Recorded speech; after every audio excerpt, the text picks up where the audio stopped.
Hello, I'm Chris. I'm one of the 350 plus volunteers here at Kanyana Wildlife Rehabilitation Centre. On a fine sunny day like today, you might be lucky enough to see a bobtail in your garden or in the bushland. This is Smuggle and she lives here at Kanyana. The name for a bobtail in local Noongar language is Yoorna. Herpetologists claim that bobtails have the most common names out of all the Australian reptiles. One of their names is shingleback because their scales resemble the shingles on a roof. Pinecone lizard because their scales resemble a closed pine cone.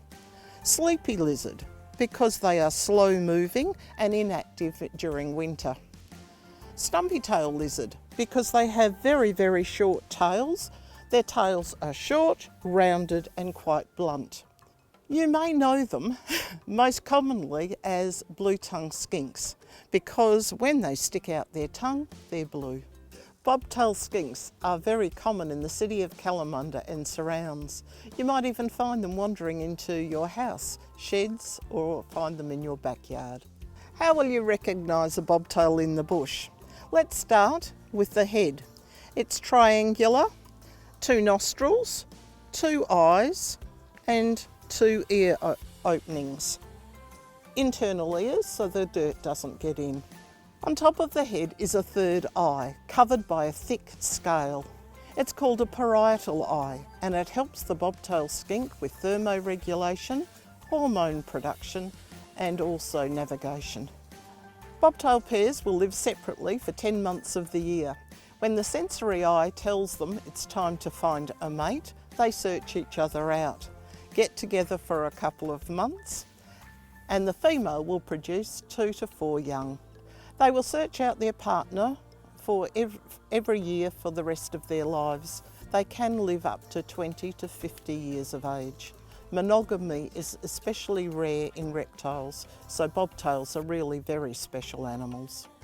The scales themselves are heavily armoured so that they can protect themselves when walking through bushland. They have 5 fingers and toes, just like us. So why a blue tongue? There are 2 trains of thought as to why bobtails do have a blue tongue. They use their tongue to taste the air. It's thought that the blue tongue could be a form of sun protection. In a defensive pose, they will open up their mouth very wide, display their leaf-shaped blue tongue and hiss violently at anyone approaching. If you're unlucky enough, you will get a bite and it will hurt. Bobtails are opportunistic feeders. They will eat a mixture of plant and animal life. Snails are a favourite, eggs especially, yellow flowers like daisies and the hibiscus.